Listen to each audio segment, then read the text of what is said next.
अभी हरि ओम, सुप्रभातम। शास्त्री द्वितीय वर्षस्य साहित्य द्वितीय पत्रे माघ महाकविरचित शिशुपालभद महाकाव्यस्य तृतीयं श्लोकम् इदानीं वयं द्रक्ष्यामः। तत्र कथं व्याख्या करणीया, कथं तस्य अर्थः क्रियते, कथं च तत्र छन्दोलङ्कारादीनां ज्ञानं क्रियते, तद्विषये पश्यामः। तृतीयं श्लोकं भवन्तः पश्यन्तु। भगवान् श्रीकृष्णः आकाशादवतरन्तं तेजः पुञ्जं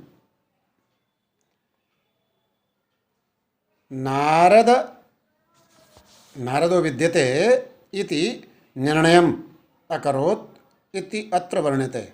भगवान् निर्णयं करोत्यत्र। किमस्ति पद्यं? चयस्त्विषामित्यवधारितं पुरा ततः शरीरीति विभाविताकृतिं विभुर्विभक्ता वयवं पुमानिति क्रमादमुं नारद इत्यबोधि सः। सः कः? सः श्रीकृष्णः, सः हरिः। श्रीकृष्ण रूपेण पृथिव्याम् अवतीर्णः विष्णोः अवतारः श्रीकृष्णः। कीदृशः अस्ति? विभुः। किमस्ति? विभुः। अत्र विभुः अर्थात् यः समर्थः अस्ति वस्तुतत्त्वावधारणे निश्चयं कर्तुं यः समर्थः अस्ति, यस्मिन् सामर्थ्यं विद्यते वस्तुनिश्चेतुं, तादृशः सः हरिः, विभुः सः समर्थः, सः हरिः। तत्र अपश्यत् आकाशात् अवतरन्तं तेजपुञ्जम् अपश्यत्।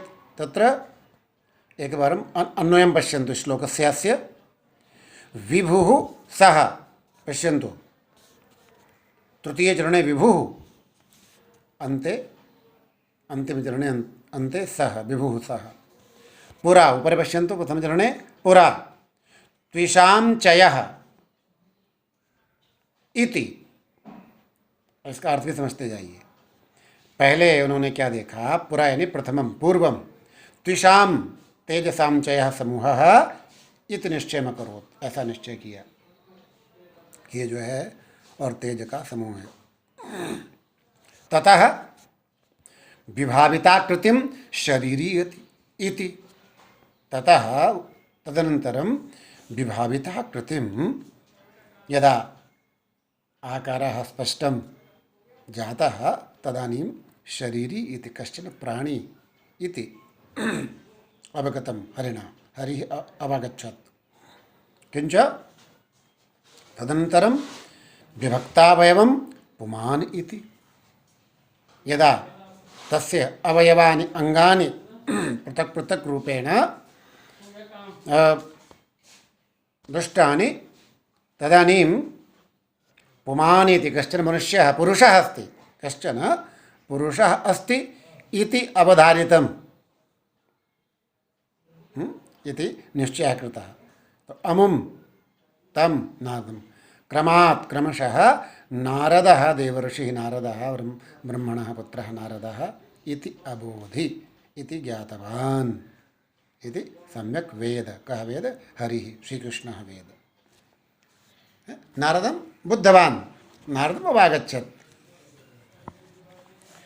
अत्र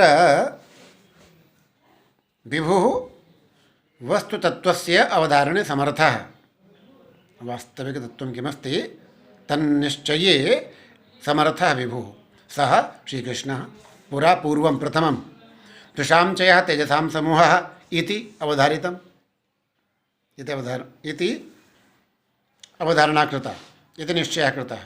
ततः तदनन्तरं विभाविताकृतिं, यदा मनुष्याकृतिः स्पष्टा जाता तो प्रकटित मनुष्याकृतिम शरीरी इति कश्चन देहधारी प्राणी इति।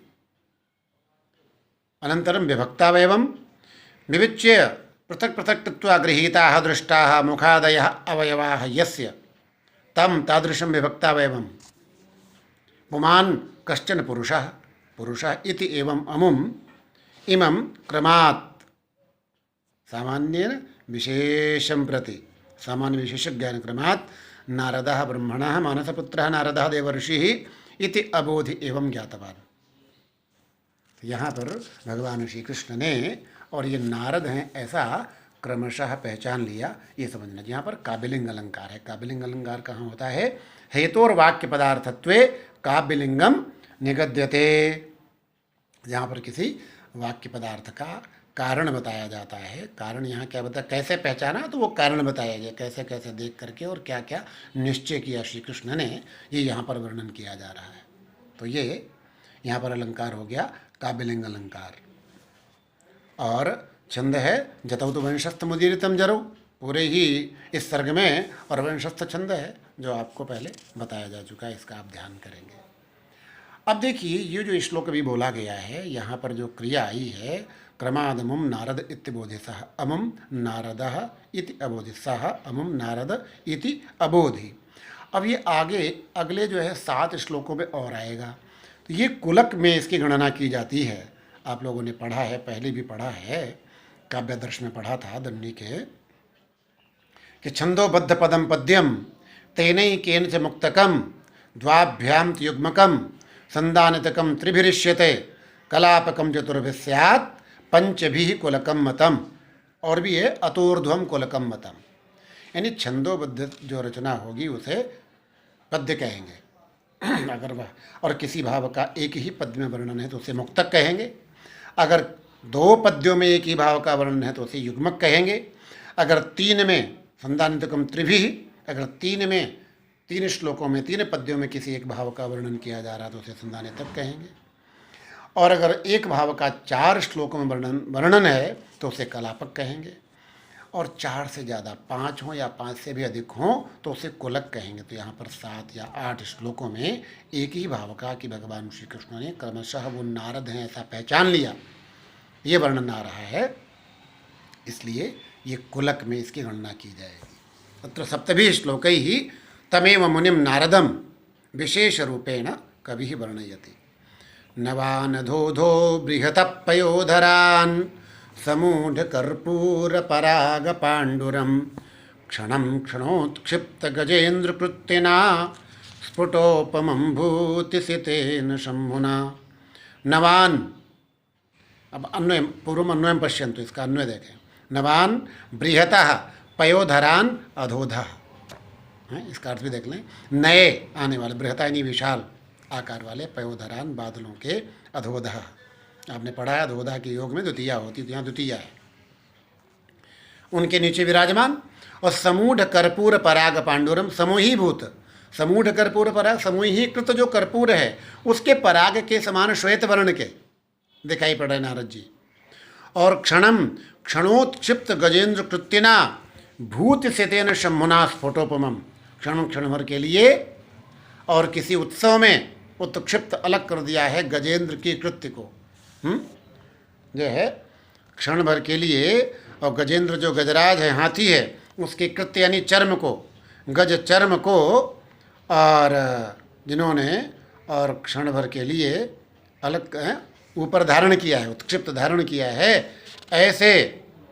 और भूति सितेन, जो भस्म से श्वेत वर्ण के दिखाई पड़ रहे हैं, भूति भस्म, तेन सितः श्वेतः, तेन भूति सितेन भस्म श्वेतेन शंभुना शिवेन स्फुटोपमं, स्पष्ट रूपेण सदृशम तादृशम अमुम सह हरि नारद इत्यबोधि। वो नारद हैं ऐसा जान लिया, इसका अन्वय हो गया। इसकी व्याख्या संस्कृत व्याख्या करना चाहे तो नवान नवीनान बृहतः विशालान पयोधरान मेघान, पयोधर के स्तन और मेघ 2 अर्थ होते हैं, यहाँ मेघान। अधोधः अधा भागे, निम्न भागे, नीचे ही। समूढ़ कर्पूर पराग पांडुरम, सुपिष्ट कर्पूर समूह रूपेण कर्पूर चूर्णवद देहधारणम शुभ्रम श्वेतवर्णम। क्षणम मेघ समीपावस्थान क्षणे, मेघों के समीप खड़े होने के समय में। और क्षणोत्क्षिप्त गजेंद्र कृत्यना, तांडव नृत्य के अवसर पर गजचर्म धारण किया था भगवान शंकर ने। तो धारण करने वाले भूति से तेन भस्मना श्वेतेन शंभुना शिवेन शंकरेण स्फुटोपमम स्पष्टतया सदृशम, स्पष्टा उपमा यस्य तम तादृशम असौ नारदः श्री अस्ति इति श्रीकृष्णः अवागच्छत् इति अबोधि। तो यहाँ पर उपमा अलंकार है कि भगवान शिव से नारद जी की उपमा की गई है, इसको समझेंगे। और छंद यहाँ पर वही वंशस्थ छंद है, इसको आप लोग समझेंगे। इसी प्रकार से इसका आपको वर्णन, इसमें आप समास भी दे सकते, जैसे पयसाम धरा पयोधरा, पयसाम धरा पयोधरा तान पयोधरान, इस प्रकार से। और समूढ़ कर्पूर पराग पांडुरम, समूढ़ कर्पूरस्य परागः तद्वत् पांडुरम, इस प्रकार समूढ़ कर्पूर पराग पांडुरम यहाँ पर। और द्वितीय विभक्ति तो द्वितीय तत्पुरुष समास यहाँ पर आप समझ सकते हैं। इसी प्रकार से क्षणोत्क्षिप्त गजेंद्र कृत्यना, तो क्षणम उत्क्षिप्ता गजेंद्रस्य कृत्तिः येन सह तेन, बहुब्रीहि समास, यस्य येन बहुब्रीहि पर बहुब्रीहि समास है। इस प्रकार से आप समास का भी ज्ञान करेंगे। यहाँ पर छंद वंशस्थ तो उसका भी ध्यान रखेंगे, और उपमा अलंकार है इसका भी ध्यान करेंगे। बहुत ही सुंदर तरीके से इन 2 श्लोकों की व्याख्या, इन 2 श्लोकों का में वर्णन किया है, और महाकवि माघ ने इनकी व्याख्या को आप तैयार करेंगे। धन्यवाद, नमस्कार।